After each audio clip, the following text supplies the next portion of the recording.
তো হ্যালো বন্ধুরা, সবাই কেমন আছো? আশা করি সবাই ভালো আছো। আজকে বেরিয়ে পড়লাম আমার বউকে নিয়ে আমি ডেটে। শুনতে কেমন একটু অন্যরকম লাগছে, কিন্তু এটাই বাস্তব। কি আছে, সবাই শুধু গার্লফ্রেন্ডকে নিয়ে যায়, বউকে কি নিয়ে যেতে নেই? তাই আমি নিয়ে যাচ্ছি। যে যা বলছে বলুক, তাতে কোনো যায় আসে না। আমি আমার বউকে কোথায় নিয়ে যাবো না নিয়ে যাবো সেটা আমি ঠিক করবো। অনেকে আমার বলছে অনেক কথা, কিন্তু তাদের কথায় আমার কোনো যায় আসে না। তো বউকে আমি বললাম কি খাবে, ও বললো প্রথম বললো ফুচকা খাবো। আমি তাই চলো, সামনে তো ফুচকার দোকান আছে, দিয়ে আমি ওকে নিয়ে ফুচকা খেতে নিয়ে গেলাম। আর সেই অবশ্যই ও আবার রাগ করে সাইডে চলে গেলো। তারপরে বললাম কি খাবে, ও বলছে ও মোমো খাবো। গিয়ে দেখি মোমো দোকান বন্ধ। মানে আমরা বিশেষ করে যে মোমো দোকানটায় খাই সেই দোকানটা বন্ধ, তার পাশে এই দোকানটা রয়েছে। তো আমরা বললাম চলো এখানে কিছু ফাস্টফুড খেয়ে নেওয়া যায়।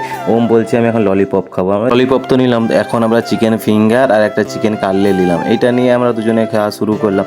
তারপরে আমি দেখো চিকেন ললিপপটাও ওমের খেয়ে নিচ্ছি। ওম দেখে হাসছে, ওকে গরম গরম বলে ওকে বুঝি টুজি খেয়ে নিচ্ছি, আর এই চিকেন ফিঙ্গারটা খাচ্ছে।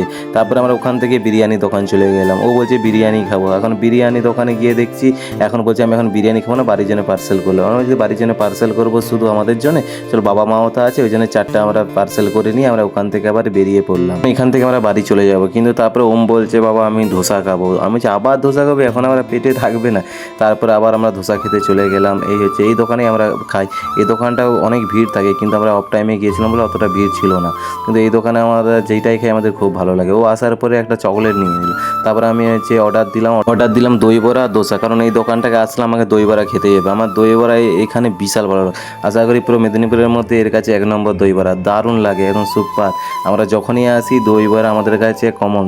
কিন্তু অনেকক্ষণ ওয়েট করলাম ধোসাটার জন্য, অবশেষে ধোসাটাও চলে আসলো। ধোসাটা প্রিয়াঙ্কাকে আমি খুব ভালো করে গিয়ে দিয়ে দিলাম, দেখো তোমার ধোসা চলে আসছে। কিন্তু আমি ভুলেই গেছিলাম যে ধোসা ওম খাওয়ার জন্য আমাকে বলেছিল কি। তারপরে ওমকে আমি হালকা হালকা ছিঁড়ে ছিঁড়ে খাওয়াচ্ছিলাম। তারপরে আমরা বাড়ি ফিরেছিলাম। বাড়ি ফেরার পথে প্রিয়াঙ্কা ওমকে কৃষ্ণ সাজাবে বলে ওর জন্য ময়ূর পালক কিনে নিল। এই হচ্ছে সেই ময়ূর পালক। তারপরে আমরা ওখান থেকে বেরিয়ে পড়লাম।